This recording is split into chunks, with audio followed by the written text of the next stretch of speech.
All right. Hello, everyone. I'm Dr. Omar Troutman. I'm an assistant professor in the counselor education program online. Hi, everybody. My name is Shannon Lott. I'm a student in the Counselor and Education doc program here at Chicago School Online Campus.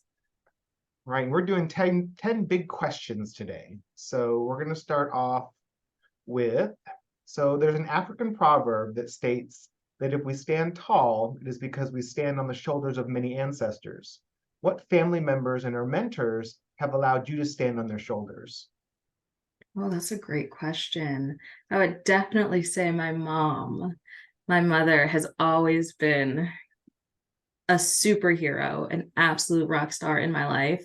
And I definitely draw a lot of my strength and ability to just keep pushing forward from her. That's awesome. Kind of like, is that kind of like historical in your family, like strong women? I think that she got that from her grandmother as well. You know, she was kind of really the firecracker, strong woman. It's also ironic because they're really tiny people. My mom's like 5'1". Her grandmother was like 4'11". But yeah, they've always had huge personalities. Okay. All right. So, as we as a field continue to explore gender and the intersections of race, gender, class, and any other isms, what advice would you offer learners that suggest gender equality is not a significant issue? That suggests gender equality is not a significant issue. I would encourage them to just think of their own intersections and how their own personal identity has affected their own worldview and the way that they think about the world, and encourage them to just stay open-minded about how that could be the same for other people for different aspects of their own identity. Okay. So this also seems to be like the decade of woman, right? So what are your thoughts about that statement? I don't know, really. I mean, I think I think that's it's a really complex topic, right? I mean, intersectionality plays a huge role. I do think that, you know, feminism has really taken off in recent years, but the experience of a woman is different based on their different intersections as well. I mean, my experience as a Black woman will be much different than someone else's experience as a transgender Black woman or as a cisgender white woman. You know, there are just different intersections that play a huge role. And so in terms of my advice to learners and my thoughts on it, I think that we need to be careful not to overgeneralize the topic because it's so much more complex than just being a woman. Sure. When you say overgeneralize, what do you mean by that? I mean, I think that people tend to think like, oh, this is the woman's experience, or this is the male experience, or women feel this way because, and it's just not that simple. Hmm. Kind of like the universality of the genders, like all men feel this way or all women feel this way, and that's just not the Yeah, case. that's just not the case. Yeah, well, that makes sense. All right, what is your favorite movie line? My favorite movie line. Oh my goodness. These are getting harder. I have to think about that one a little bit. So it's weird because I am not super into just watching movies, but every so often there's a movie that comes along that I just really get obsessed with. I know a few years back I was really, really into the movie Changeling with Angelina Jolie. Just because the intricacies of the storyline were so interesting and it was based on a true story. But in terms of pulling out one particular line, I don't know if I can. Actually, okay. The movie Megamind, I think, is absolutely brilliant. Even though it's a children's movie, the humor in it is so just quippy and it's so cute. And so I think my favorite line from that movie is when it's a very short scene, they're laughing over dinner and he's talking to the lady and he says, okay, that was a wonderful story, beautifully told. Okay, now you tell one.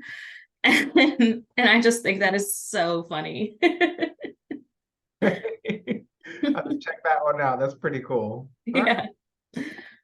So tell me about the last time you had to ask for help. Oh my gosh, every day.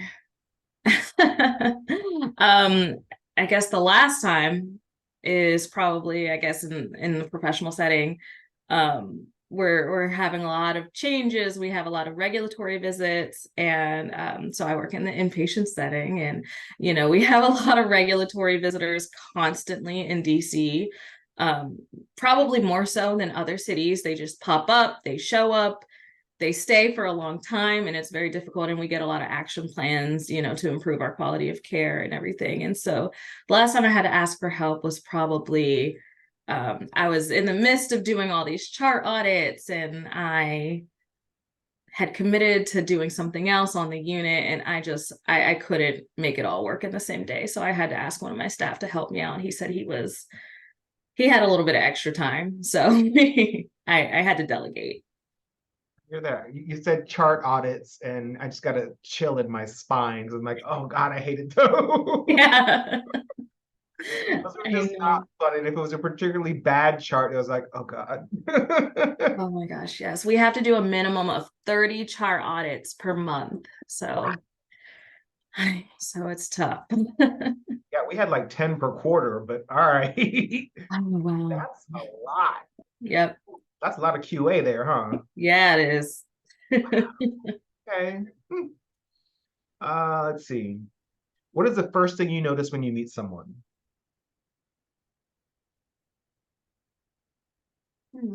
I think just their presence in general.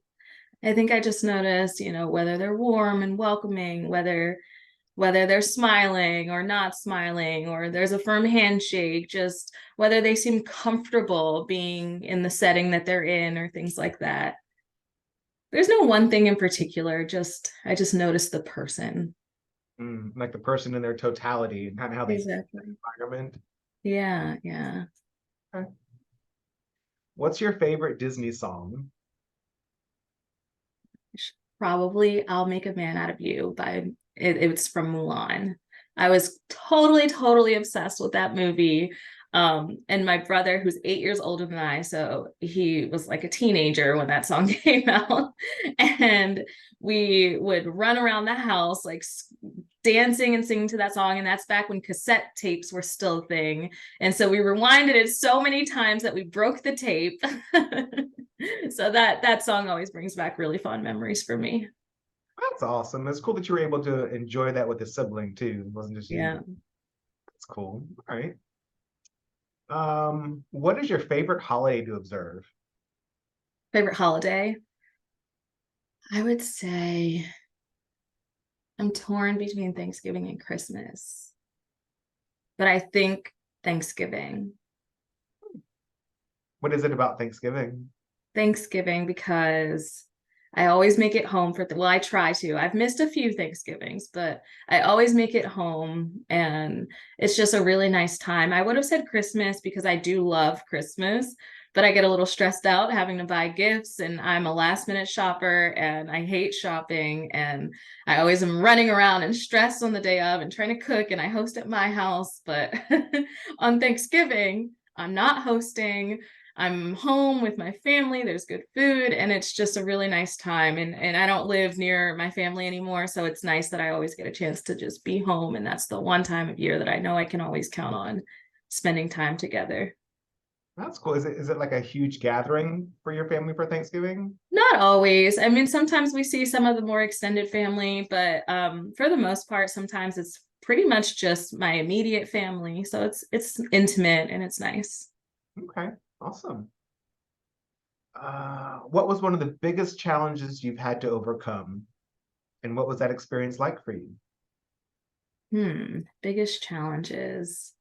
Probably when I moved here to this area. I live in the DC area right now, and I'm originally from Philadelphia. And I moved here completely on my own when I went to grad school. Didn't know anybody in the area, didn't actually even have a job yet when I moved here. And I didn't know what I was going to do. And I found an apartment at the last minute, didn't know anything about the neighborhood. I was like, I hope this works out. But it all worked out. That's a big leap of faith right there. Yeah, it was.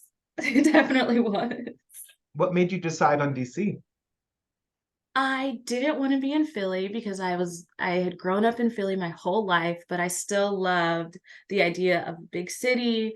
I spent some time in New York for undergrad, and I just wanted to try somewhere that I had never lived before.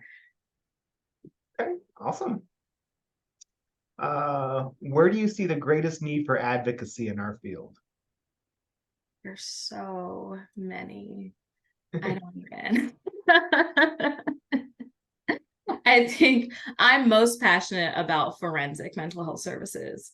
Um, and one thing that really grinds my gears and that I spend a lot of time thinking about is the discrepancy between those who are in the public mental health sector, who are our clients and recipients of public mental health services and Medicaid, Medicare systems, um, and the limited access to care.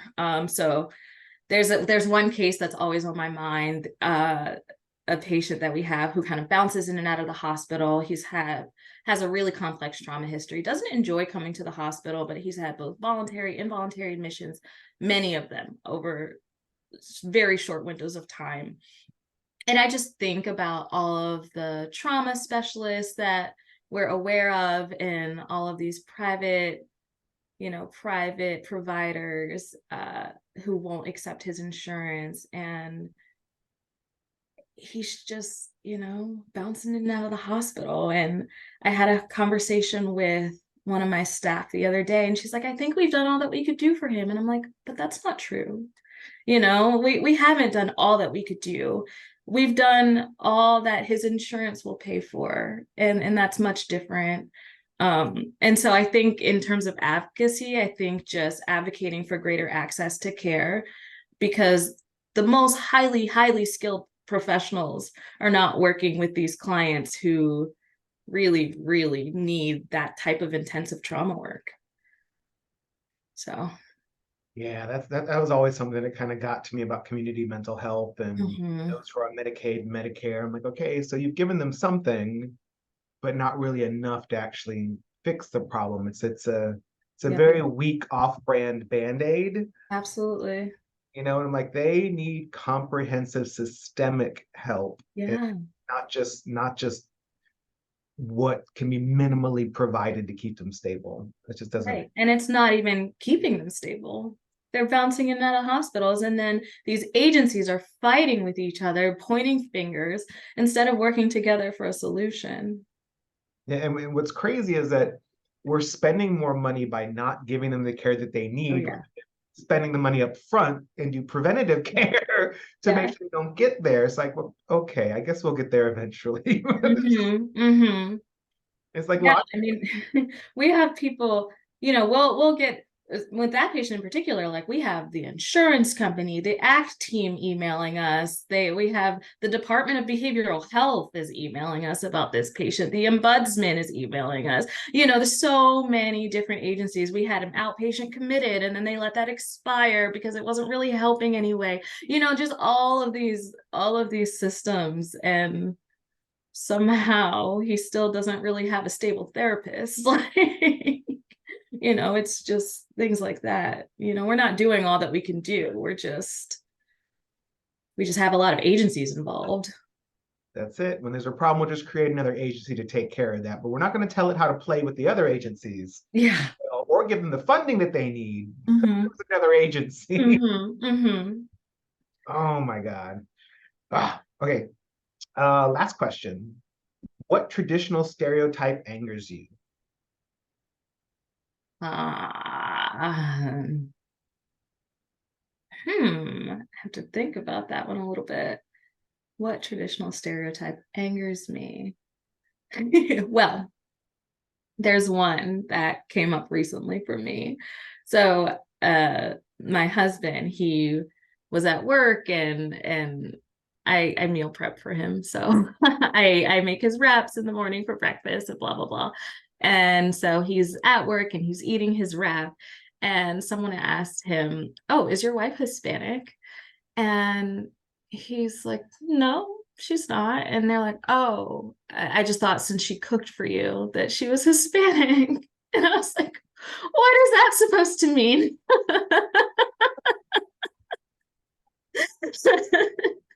Wow. Like I didn't even know that was a stereotype that Black women didn't cook. Wow. So I guess okay, only Hispanic women cook. Oh, that's a unique one. Yeah, right? Maybe just because it was a rap and he made like a total assumption that because it's a rap, it must be Hispanic. So therefore your wife is Hispanic because those are the only people who deal with tortillas. Maybe. Oh my I God. don't know. Wow. What kind of environment does he work in? Like, is it mental health as well? Or No, no, no. He's a truck driver. okay. All Yeah. right. It's interesting. Huh. Why Yeah. was he Hispanic? Okay. I was like, that's so interesting. I've never even heard of that one. That is new. Okay. Those are all of our questions. And I do thank you for participating and taking some time out of your day today. Of course.